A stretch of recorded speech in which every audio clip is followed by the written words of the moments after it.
हाय दोस्तों, मैं हूं आपका एसके और आज हम बात करेंगे खासकर जो अप्रेंटिसशिप के बारे में। ठीक है, जो कि हाल ही रिसेंट वैकेंसी 75 में दिया है।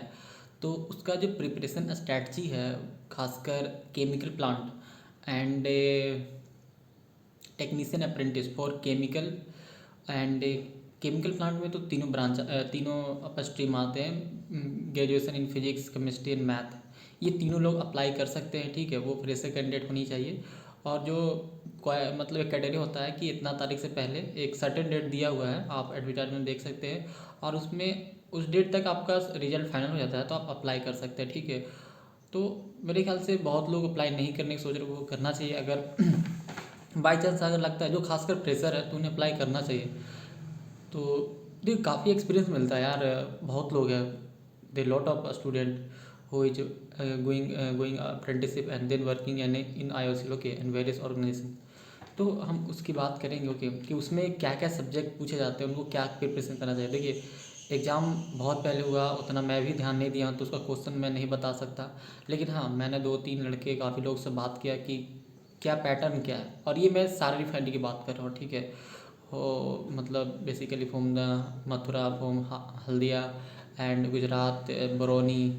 ठीक है, ये सब के लिए मैं बात कर रहा हूँ, पारादीप, ये सब में मैं बात कर रहा हूँ। ठीक है, कि क्या क्वेश्चन रहते हैं, मतलब आपको क्या पढ़ के जाना चाहिए। ठीक है, अब तो मेरे समय में तो इंटरव्यू भी होते थे। ठीक है, तो एक पहली दफ़ा जो इंटरव्यू मैं फेस किया वो IOCL के था, मतलब अप्रेंटिसशिप का था। तो एक थोड़ा सा डर निकलता था यार, लेकिन इस बार हटा दिया है क्योंकि अप्रेंटिसशिप काफ़ी ज़्यादा वैकेंसी आ रहे हैं। ठीक है, क्योंकि बेसिकली जो जितना एम्प्लॉय है उसका 10% ऐसा कुछ रूल आ गया है। ठीक है, इसके वजह से पर कोई बात नहीं, आप रिटर्न ले रहा है फिर भी आप एक एक लेयर पे आप जांच रहे हैं। ठीक है, उसके बाद इसमें मेडिकल होता है तो आपका ही बारे में पता चल जाएगा। ओके, तो उस सब के बारे में बात करेंगे हम, डॉक्यूमेंट वेरिफिकेशन, मेडिकल के बारे में बाद में बात करेंगे। लेकिन तत्काल आपका एग्ज़ाम होने वाला होगा, एग्ज़ाम फॉर्म भेजिएगा, उसके बाद एग्ज़ाम होगा तो उसके बारे में हम लोग बात करें। देखिए, और मैं ये भी बता रहा हूँ कि अगर आप क्या बोलते हैं, आप नए हैं चैनल पे तो please do subscribe and if you really like this video please like. और टेलीग्राम चैनल पे आप ज्वाइन कर लीजिए। देखिए, वहाँ पर क्या होता है, कुछ कुछ मैं टॉपिक भेजता हूँ या फिर कुछ PDF होता है वो मैं भेज देता हूँ। ठीक है, तो वो लोग के लिए काफ़ी हेल्पफुल होते हैं। मतलब एक कम्युनिकेशन का जरिए, जैसे मैं अभी तुरंत चाहूँ, मैं वीडियो हमेशा तुरंत वीडियो बना के नहीं डाल सकता। तो मैं कहूँ भी हूँ, मुझे लगा यार ये सही है तो मैं तुरंत उसको PDF या फिर वीडियो, उस चीज़ को मैं टेलीग्राम पे आसानी से भेज सकता हूँ। तो आप टेलीग्राम पे सर्च कीजिए ऑनली डिप्लोमा केमिकल इंजीनियरिंग, तो उस पर जो चैनल का लोगो है ना वो आ जाएगा और उसको ज्वाइन कर लीजिए। ओके, तो वहाँ पर काफ़ी चीज़ें मैंने, यूट्यूब के सारे वीडियो वहाँ पर अवेलेबल है। ठीक है, प्लस में वहाँ पर कुछ कॉन्टैक्ट नंबर भी दिया हुआ मेरे, तो आप ऊपर में स्क्रॉल कीजिएगा तो आपको मिल जाएगा। देखिए, ज़्यादा दिक्कत हो पर्सनली या कोई और चीज़ तभी मैसेज कीजिए। ठीक है, बहुत लोग करते हैं तो हर चीज़ का हम रिप्लाई देना थोड़ा मुश्किल हो जाता है। लेकिन हाँ हाँ, जैसा इंपॉर्टेंस आप जैसा मैसेज रहेगा उसके अनुसार मैं रिस्पॉन्स जल्दी करूँगा। लेकिन हाँ, मैं सबको करूँगा। ओके, तो स्टार्ट करते हैं। देखिए, बात करते हैं केमिकल प्लांट की, बात करें जो BSc वाले हैं तो वो लोग के लिए, तो मैं पहले बात करूँगा केमिकल प्लांट की और उसके बाद के टेक्नीशियन अप्रेंटिसशिप, यानी केमिकल इंजीनियरिंग के लिए जो से अप्लाई करते हैं, या फिर केमिकल टेक्नोलॉजी, पेट्रोलियम रिफाइनरी या फिर फर्टिलाइजर से जो लोग रिफाइनरी में अप्लाई करते हैं टेक्नीशियन अप्रेंटिस के लिए। तो ये आपका देखिए, केमिकल प्लांट में अगर आपका मेन सब्जेक्ट फिजिक्स रहे, केमिस्ट्री रहे, मैथ रहे, इससे कोई मैटर नहीं करता। सब तीनों का पेपर जो है ना एक ही होगा। ठीक है, तीनों के लिए पेपर एक ही होगा। तो उसमें अगर मैं बात करूँ तो इसमें ज़्यादातर आपका केमिस्ट्री का पोर्शन आता है। ठीक है, तो आप जो 12th लेवल का केमिस्ट्री है से, या फिर जो अपने ग्रेजुएशन में पढ़े हैं से, ठीक है, ज़्यादातर 12th लेवल या फिर जो लूसेंट जो है वो काफ़ी हेल्पफुल होते हैं। ठीक है, वो चीज़ पूछते हैं। देखिए, पहले जैसा नहीं है, अब 2-3 साल पहले जब अप्रेंटिसशिप का एग्ज़ाम होता था काफ़ी हार्डेस्ट वे में होता था।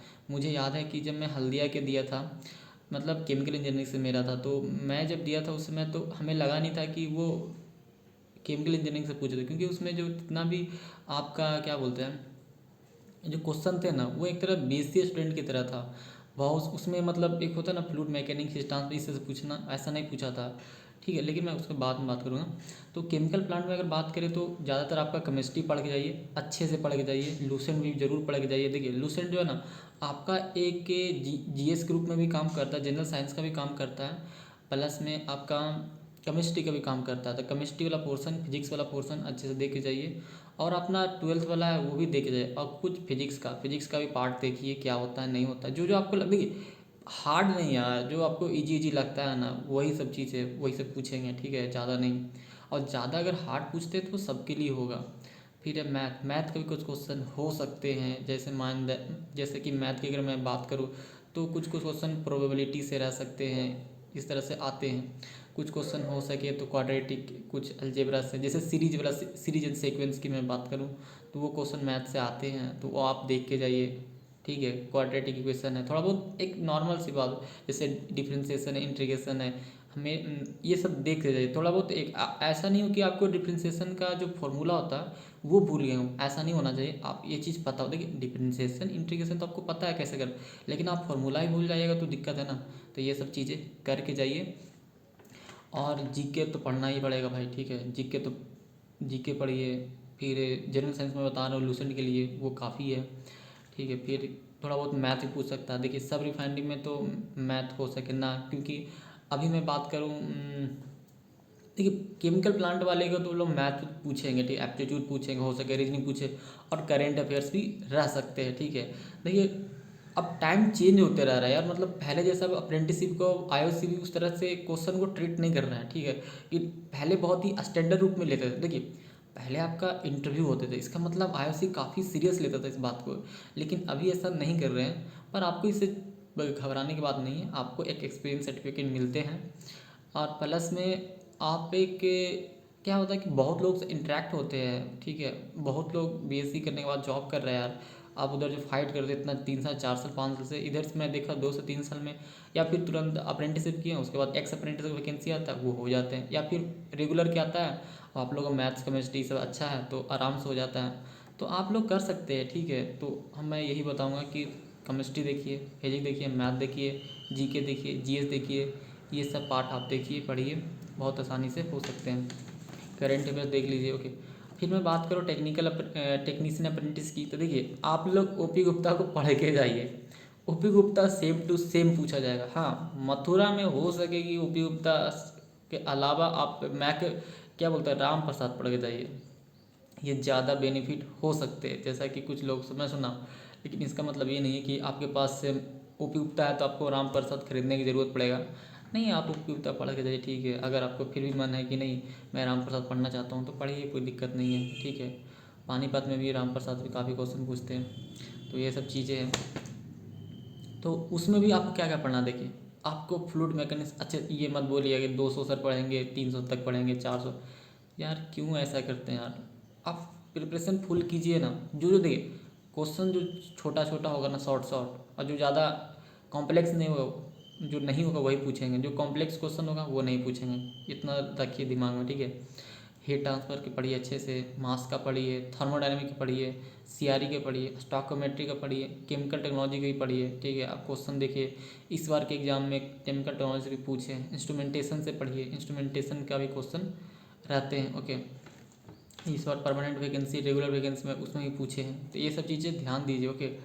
और मैं क्या बात करूँ, थोड़ा बहुत मैथ रीजनिंग करेंट अफेयर्स, मतलब लूसेंट जो है ना आपके लिए भी यूजफुल है, लूसेंट पढ़िए।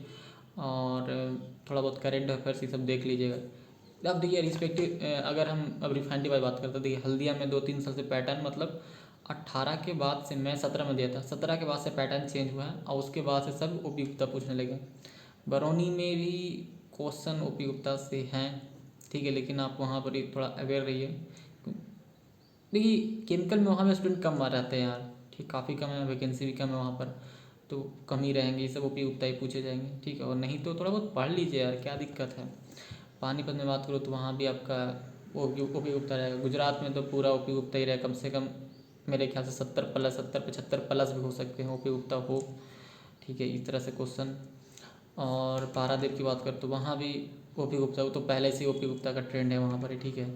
तो आप पढ़ के जाइए, ठीक है, ये सब चीज़ें अच्छे से पढ़ के जाइए, देखिए और थोड़ा बहुत किताब ओपी गुप्ता पढ़िए तो उसके बारे में जानने की कोशिश कीजिए, क्रॉस क्वेश्चन अपने मन से कीजिए। जैसे मैं पढ़ा रहा हूँ सेंटर ऑफ प्रेशर, ओके, तो सेंटर ऑफ प्रेशर क्या है थोड़ा सा ये भी जानने की कोशिश कीजिए यार। इससे क्या होना कि आपको वो बोरियत फील नहीं होगा, काफ़ी अच्छा लगेगा पढ़ने में, ठीक है, ओके। और तो आई होप ये वीडियो आप लिए काफ़ी हेल्पफुल होगा। सो फिर मिलते हैं नेक्स्ट वीडियो में। So thank you.